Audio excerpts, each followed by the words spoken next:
If Hollywood were to make a film about the Gesha variety, it would be a three-part trilogy. The first film to be released would be the sort of modern resurgence of the variety, which takes place in about 2007, when Hacienda La Esmeralda out of Panama reintroduced this variety onto the world stage. The next film would be sort of a prequel, which would give you the sort of origin story, so to speak, of this variety, Gesha, which has its origins in Ethiopia. And some say there's documentation to suggest that people were aware of this variety in the 1930s, likely even before.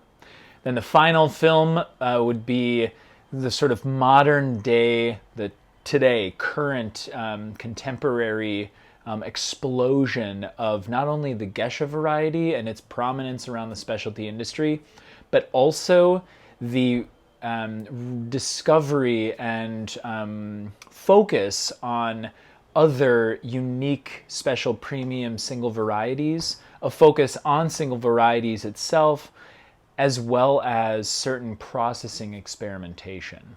Like I suggested, the Gesha variety has completely changed the landscape of the specialty coffee industry. It has done this by ushering in the awareness of the complexities and sort of true care and craftspersonship that coffee can have, both at origin as well as here at the consuming in the consuming country. As I suggested in the Hollywood analogy, that it truly did usher in, at least in my belief, this new focus on experimental varieties, but also experimental processes. The Gesha variety also brought into the industry an awareness, but also a sort of willingness to command high premium prices for coffee. That first Gesha in 2007 at the Best of Panama, it commanded $50.50 per pound green coffee that's unroasted. And recently this year, another Panamanian geisha, not from the same farm, but just had a record-breaking $1,029 per pound at the Best of Panama auction. These are staggering prices, and it is not uncommon now around the country and in Europe and in Japan, all over the world, to find Gesha coffee or other coffees as well that cost upwards of $10 to $25 to $30 a cup of coffee. And this is exactly why we wanted to do this project.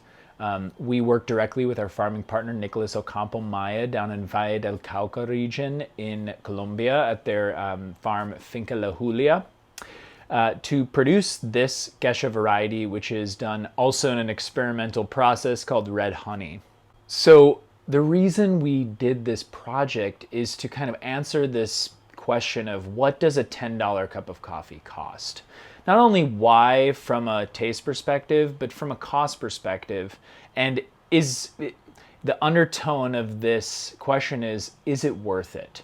Now, of course, that is going to be a subjective question to answer, and you will have to do it yourself. But we are just simply going to present the data and the sort of historical context for why coffee costs this much and why we're seeing prices go up and up for the farmers and for the whole industry as a whole. Now, the economic validation of this coffee is highly complex, and we can have this conversation offline, frankly, and could be certainly a lecture in a university hall for sure. But ultimately, the coffee itself can command these kinds of prices because, first and foremost, it is a fantastic and unique tasting coffee. The inherent qualities of this variety, the Gesha variety, are immense. How I like to describe it is this sort of three-dimensional experience. At least that's been my experience with many geishas. And geisha from different origins are going to naturally bring in sort of the terroir or just different tastes. A Panamanian geisha is not going to taste the same as a Colombian geisha, as a Kenyan, as a Guatemalan. But they all have this sort of three-dimensional experience. And what do I mean by this? Roughly, I mean that the initial sip / that sort of sensory, like smelling experience is going to be slightly different and will give context to then it sitting on your palate. And then after you swallow and that sort of lasting effect on the palate, it also is different. But that initial second experience all kind of reverberates and has threads throughout. But all three of those experiences are somewhat different and they build on each other. It's not uncommon to have a sort of tasting experience, one single sip lasting up to several minutes. You can experience this coffee. The best way we decided to do this is to have a comparison. So we have this Gesha variety from our friends down at Finca La Julia, and we're going to compare it to a pretty traditional kind of typical Colombian cooperative blend of 3 different varieties that you might find any roaster around the country carrying. So this blend comes from Furam in Nariño, and yes, these are different regions, but we think it is going to be a really cool experience to have this sort of traditional Colombian coffee next to this highly specialized premium variety that has, as I mentioned, changed the entire landscape of the coffee industry. In addition, I want to take you to origin.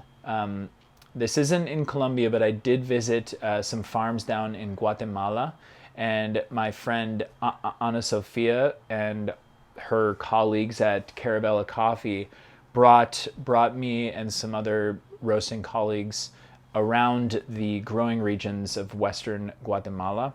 We visited one farm in Huehuetenango that was experimenting with early growth of the Gesha plant, so not quite ready for harvest yet. And I sort of filmed this funny little video of me in this little patch of Gesha plants.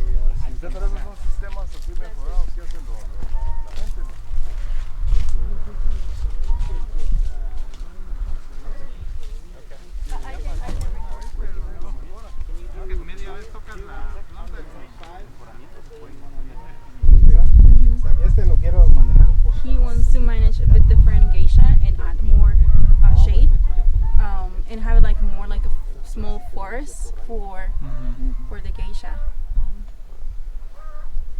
No presionarlo tanto para que debe darle. Lo que cuesta es como cuando es pequeño llevarlo a un cierto, así a esta edad cuesta llevarlo. Yeah, he says that it's hard. Like he wants kind of to create the best conditions for the geisha too. Right, so I'm standing here in Carlos's farm right here, right behind me. His first venture into the geisha variety, which I'm sure most of you have heard of, but this is just spectacular, the views here. You can see behind me. It's a difficult plant to grow.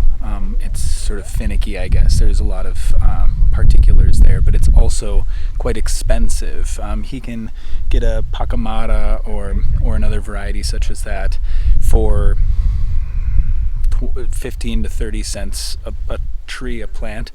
But for the geisha, he actually worked with Texas A&M to get this and paid 80 cents a tree. So much more expensive, but the results, as many of you may have tried, are spectacular. Much deeper, more dimensional. It's fantastic coffee. I also asked Ana Sofia to describe the sort of differences that she's noticed as both a grower and a contact with farmers and a relationship manager. She's on the ground speaking with farmers all over Colombia, El Salvador, as well as Nicaragua. And she helps these farmers kind of understand best practices as well as their own kind of mission and brand themselves. Sorry. So here we have Pacamara cherry. If you see, there is a lot of difference in terms of shape and of course ripeness. So this is a Pacamara. This one right here is Catuai Rojo. The third one is Ana Café 14. It's a bit unripe. And the last one is Geisha grown in Guatemala. And that is a bit riper than the rest of the cherries. So, yeah. Can you describe the difference in taste between specifically the Pacamara and the Geisha? Oh, so the Geisha, it's definitely more strong. Like it's like a red pepper, and the Pacamara, it's more like a syrup and mild taste. It's not as strong as the Geisha, but still incredible sweet. How do you believe that translates to the cup? I mean, it depends on the farm management and nutrition of the plant, but each variety has intrinsic characteristics. So depending on how they were grown and taken care of, they will express differently. So Pacamara can be, for me, well processed like sweet onions, and Geisha like red pepper. Even after roasted in the cup? When cupping. Wow. When cupping. That is my personal, opinion about how they express differently. And lastly, I wanted to bring in Nicolas Ocampo Maya from Finca La Julia to talk a little bit about his process and his experience getting into the specialty industry, sort of taking over the farm from his family. So second, third generation are growing coffee on this same plot of land.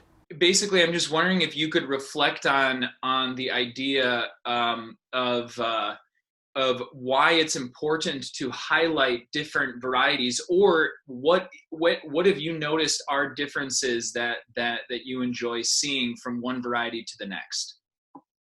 Well, if we are talking about the specialties, specialty coffee, I believe maybe it's really good to have like different varieties, the specialty varieties, because you are gonna need to see, or you're gonna start learning that everywhere around the world, like people love different kind of varieties and processing, so like some like some market likes more the Geisha, some markets like more the the Colombian variety, some market likes more different varieties, like the specialty varieties. Could be Java, could be Pacamara, could be different Bourbons. So maybe the market could show you a little bit that you gotta be like honest with that. So you start learning that when you go, like for example, to the expo fair, plus to the Recom and to the expo, you see that different clients ask you about how many varieties and which kind of variety do you have, because they like some of them and maybe others they don't. And the same with the processing, because you start learning that there are more markets that like better the naturals, other market like better the semi-wash or the wash. So it depends of everything, you need to be a little bit multicultural, I don't know, multifaceted, I don't know, like like, because you need to open to the world. Yeah, because you need to open and see what the people is demanding, like what people needs and where. So I believe maybe that is why I am talking about ourselves. Like that's why we are growing in different varieties to have more like for different clients. Like I believe that. So in your opinion, what is the difference in terms of a flavor profile or flavor potential between say, the tabi and the geisha? I believe maybe geisha is a little bit more delicate, even if it's natural. It's a little bit more delicate, more flour. Even the tabi has some flour, but the geisha is like really higher. The flour, the lemongrass, it's like the main characteristics of the geisha, you know. And for the tabi, it could be floral too, but it's more fruity. It's more cocoa, you know, a little bit more chocolates, a little bit more.